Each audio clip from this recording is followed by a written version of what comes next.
Hello students, welcome to Binita Tutorial. কালিলৈ তোমালোকৰ অসমীয়া পৰীক্ষাৰ বাবে অশেষ অযুত শুভকামনা শুভেচ্ছা থাকিলে। অহা কাইলৈ তোমালোকে যিখিনিয়ে অসমীয়া দিব তেখেতসকলৰ প্ৰথম পৰীক্ষা হয়নে? কাৰণ হিন্দী দিয়াখিনি পৰীক্ষা অলৰেডি হৈ গৈছে। অসমীয়া সাবজেক্টৰে আৰম্ভ হোৱা এবাৰ চাগে প্ৰথম বোৰ্ড এক্সাম হৈছে নেকি এইটো? কাৰণ অসমীয়া সাবজেক্টটো কেতিয়াও প্ৰথমতে আজিলৈকে দিয়াই নাই। বাৰু যি কি নহওক, কাইলৈ তোমালোকৰ পৰীক্ষাৰ কাৰণে অশেষ অযুত শুভেচ্ছা থাকিল, মোৰ আশীৰ্বাদ থাকিল তোমালোকে ভাল কৰা পৰীক্ষাটো হ'ল। আজি মই কেইটামান কথা ক'বলৈ আহিছোঁ তোমালোকক। মই একো বেলেগ বিশেষ নকওঁ, পৰীক্ষাৰ আগত কেইটামান টিপছ বুলি ক'ব পাৰি। এতিয়া শুনা, কুৱেশ্যন পেপাৰখন পোৱাৰ লগে লগে মেইন কথা হৈছে কি, প্ৰথম পৰীক্ষা তোমালোকৰ ভয় লাগিব। ভয়ৰ কোনো কাৰণ নাই হ'ল। গা পা ধুই ভগৱানক চিন্তা কৰি মা দেউতাক সেৱা কৰি পৰীক্ষা হললৈ যাবা। ভয় কৰিব লগা একো কাৰণ নাই, কাৰণ পঢ়ি থকা বিষয়কেইটাই আহিব। তোমালোকক চিলেবাছ দিছে, চেম্পল পেপাৰ দিছে, তোমালোকে অলৰেডি যিখিনি পৰীক্ষা দিছা তাৰ পৰাই আহিব। বিশেষ একেবাৰে নজনা নুশুনা একেবাৰে চিনি নোপোৱা একোৱে নাহে, সেইটো কথা মন কৰিবা। ভয় খাব নালাগে।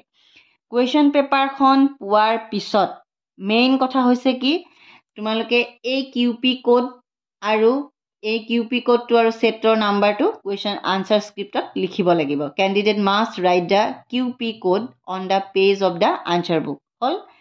প্লাছ লগতে তোমালোকে এইখিনি পঢ়িবা হ'ল। ইয়াৰ পাছত মই তোমালোকক কেইটামান কথা কওঁ যিহেতু চোৱা, কুৱেশ্যন পেপাৰখনত কেইটা ছেকশ্যন থাকিব? Section A, section B, section C, section D হ'ল। মই কি কথানো ক'বলৈ ওলাইছোঁ, কথাটো গুৰুত্ব দি শুনা হ'ল। ছেকশ্যন 1 থাকিব কম্প্ৰিহেনশ্যন, চবেই জানে এই কথাটো। ছেকশ্যন Bত থাকিব ৰাইটিং স্কিলছ, লিখন কলা হ'ল। ছেকশ্যন Cত থাকিব গ্ৰামাৰ হ'ল। ছেকশ্যন Cত থাকিব গ্ৰামাৰ। ছেকশ্যন Dত থাকিব প্ৰ'জ এণ্ড পয়েট্ৰি, গদ্য আৰু পদ্য হ'ল। এইটো কথা মন কৰিবা, গদ্য আৰু পদ্য। এতিয়া মই তোমালোকক এটা ছাজেশ্যন দিওঁ যে তোমালোকে এই লেচনছখিনি পঢ়ি আছা, লেচনছখিনি তোমালোকে প্ৰায় 1 বছৰ সময় ওচৰা ওচৰি পঢ়ি আছা, প্ৰিপেয়াৰ কৰিছা, লেচনখিনি তোমালোকে জানা। সেইকাৰণে এই মোৰ মতে পৰীক্ষাত আৰম্ভণি লিটাৰেচাৰখিনি পাই কৰিবা, গম পাইছানে? হয় D নহয় B। ছেকশ্যন Bত আছে ৰাইটিং স্কিলছ, ৰাইটিং স্কিলছখিনি তোমালোকে চবেই জানা ৰাইটিং স্কিলছখিনি তোমালোকে একদম তন্নকৈ প্ৰিপেয়াৰ কৰিছা। জানা বস্তু এটাৰ পৰা তোমালোকে আৰম্ভ কৰিবা হ'ল।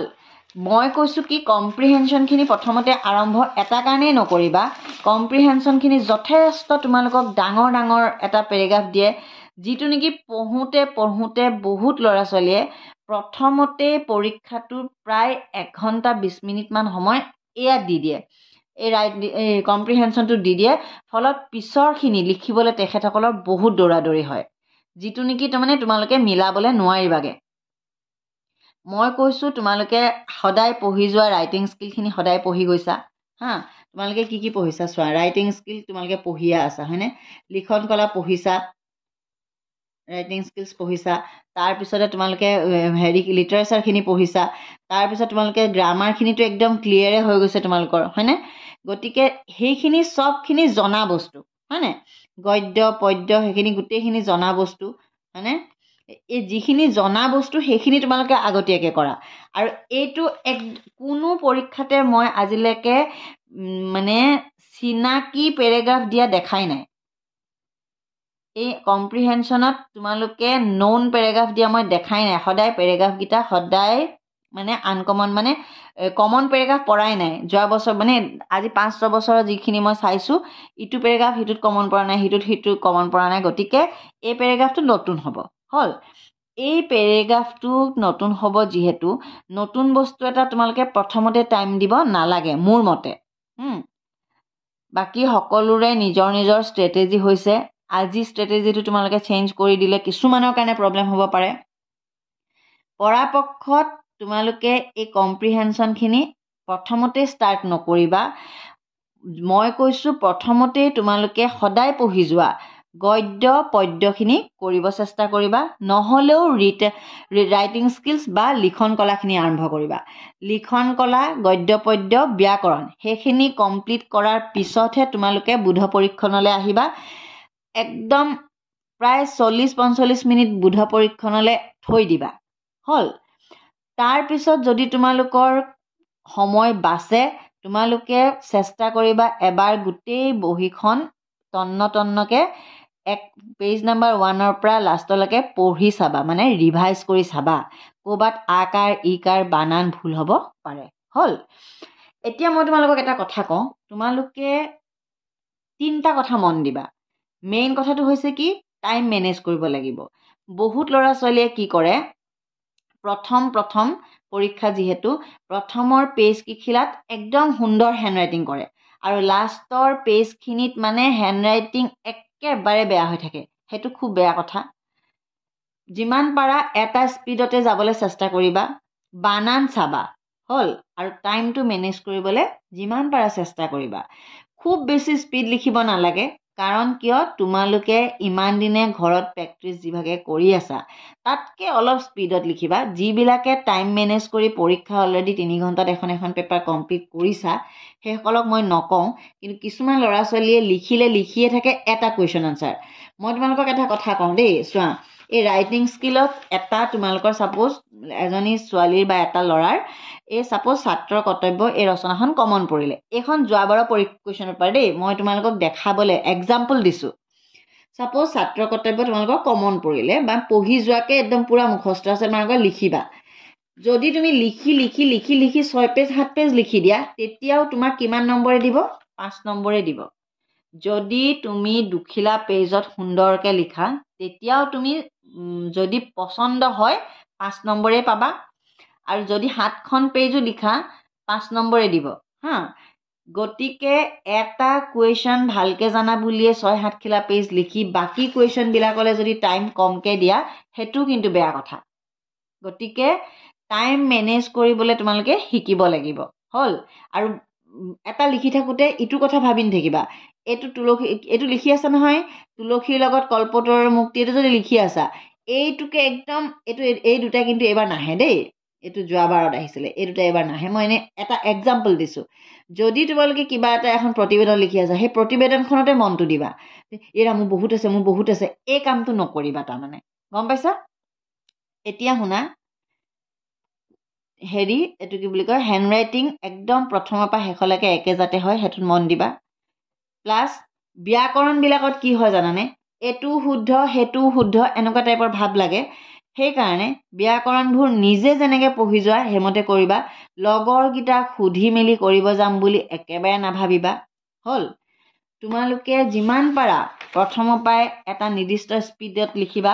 প্ৰথমতে খুব লাহে লাহে লিখি পিছত বহুত স্পীড বঢ়াই নিদিবা। হ'ল।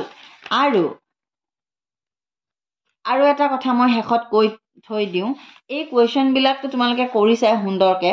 হা, আৰু এটা কথাই কওঁ, প্ৰসংগ সংগতি দেখুৱাই ব্যাখ্যা কৰা। প্ৰসংগ সংগতি দেখুৱাই ব্যাখ্যা কৰিবলৈ আহিলে কি থাকিব চোৱা, মই কওঁ, এই যে লিখিলে প্ৰসংগ সংগতি দেখুৱাই ব্যাখ্যা কৰা, আতুৰ ভৈলুহু হৰি বিষয় বিকলে কৰিও উদ্ধাৰ মুখ চৰণ কমলে। তোমালোকে যেতিয়া ব্যাখ্যা কৰা লিখিবা, তেতিয়া কি কৰিবা মই কওঁ শুনা। ৰ'বা দেই, মই এটা বেলেগ ধৰণৰ ব্যাখ্যা কৰা ইয়াতে লিখি থৈছোঁ, সেইটো নহয়, ইয়াত বেলেগ। চোৱা, এই ব্যাখ্যা কৰা যেতিয়া আহিছে, তোমাৰ চৰণ দুই মোৰ মহাধন, ভকত জনে নিজ তুমি যে জীৱন। হ'ল। এনেকুৱা বাক্য দুটা যদি দিয়ে তোমালোকক, তুমি এইকেইটা লিখি ল'বা। আগে বহীত এইকেইটা লিখি ল'বা। তাৰপিছত কি লিখিবা, উক্ত কবিতা ফাঁকি আমাৰ পাঠ্যপুথিৰ অন্তৰ্গত শ্ৰী শ্ৰী মাধৱদেৱ বিৰচিত বৰগীত নামৰ কবিতাটিৰ পৰা তুলি অনা হৈছে। ইয়াত এইটো বৰগীতৰ কাৰণে মই এইটো বৰগীত বুলি লিখিছোঁ। যদি এই লাইন দুটা জিকিৰৰ হয়, তেতিয়াহ'লে তুমি জিকিৰৰ বুলি লিখিব লাগিব। জিকিৰ কোনে লিখিছিলে সেয়া লিখিব লাগিব। মানে কবিজনৰ নাম আৰু আমাৰ পাঠ্যপুথিত থকা কবিতাটোৰ নাম লিখিলে তোমালোকে তাত এককৈ দুয়ো পাই যাব পাৰা, বা কিছুমানে এক দিব পাৰে। এই কথাখিনিতে উক্ত কবিতা ভাগি আমাৰ পাঠ্যপুথিৰ অন্তৰ্গত কোনে লিখিছে আৰু কোনটোৰ পৰা, এই কথাটো লিখাৰ লগে লগে তোমালোকে ইয়াত 1 নম্বৰ পালা। ইয়াত কবিয়ে কি ক'ব খুজিছে? ইয়াত কবিয়ে ভকতসকলৰ যে জীৱন স্বৰূপ শ্ৰীকৃষ্ণ সেই প্ৰসংগত উক্ত বৰগীত ফাঁকিৰ অৱতাৰণা কৰিছে। মানে এই গীতটিৰ অৱতাৰণাৰ মূল মন্ত্ৰটো কি কাৰণে, মূল কথাটো কি, সেইটোক লিখি কোৱাৰ লগে লগে 1 নম্বৰ পাবা। তাৰপিছত যেতিয়া এইটো তোমালোকে 3টা পেৰেগ্ৰাফত লিখিবা, এইটো প্ৰথমতে লিখিবা, তাৰপিছত এইটো লিখিবা, তাৰপিছত এই বাক্য দুটাৰ এক্সপ্লেনেশ্যন কৰিবা বা বৰ্ণনা দিবা, সেইটো 2 নম্বৰ। 1, 1, 2 দেখা পাইছানে? ইয়াত 1 লিখিবা, ইয়াত 1 লিখিবা, ইয়াত 1 পাবা, ইয়াত 1 পাবা, আৰু ইয়াত যদি তোমালোকৰ একদম বেছি সুন্দৰ নহয়ও তেতিয়াও 1 নম্বৰ আহি যাব। গতিকে 4 নম্বৰৰ কুৱেশ্যন এটাৰ পৰা 4 নম্বৰৰ পৰা কেনেকৈ 3 নম্বৰ পাব পাৰি তোমালোকক মই এইটো কথা দেখাই দিছোঁ। ব্যাখ্যা কৰাটো তেনেকৈ সদায় ভাগ ভাগকৈ লিখিবা। 3টা পেৰেগ্ৰাফত লিখিবা। 1 নম্বৰ ক'ৰ পৰা উঠাইছে, কোনে লিখিছে কবিতাটো, 2 নম্বৰ ইয়াত কবিয়ে কি ক'ব খুজিছে, 3 নম্বৰ সেইটোৰ এক্সপ্লেনেশ্যনটো। গম পাইছা? আৰু বেছি দীঘলীয়া নকৰোঁ। তোমালোকৰ কাইলৈ পৰীক্ষালৈ অলেখ অযুত শুভকামনা থাকিল, আশীৰ্বাদ থাকিল। তোমালোকে ভালকৈ পৰীক্ষা দিয়া, সুন্দৰ হওক তোমালোকৰ পৰীক্ষা, ভৱিষ্যত জীৱন তোমালোকৰ সকলোৰে উন্নত হওক। আৰু মোৰ বহুত বহুত শুভকামনা থাকিলে, বহুত বহুত আশীৰ্বাদ থাকিলে। তোমালোকে পৰীক্ষালৈ ভালকৈ যাবা।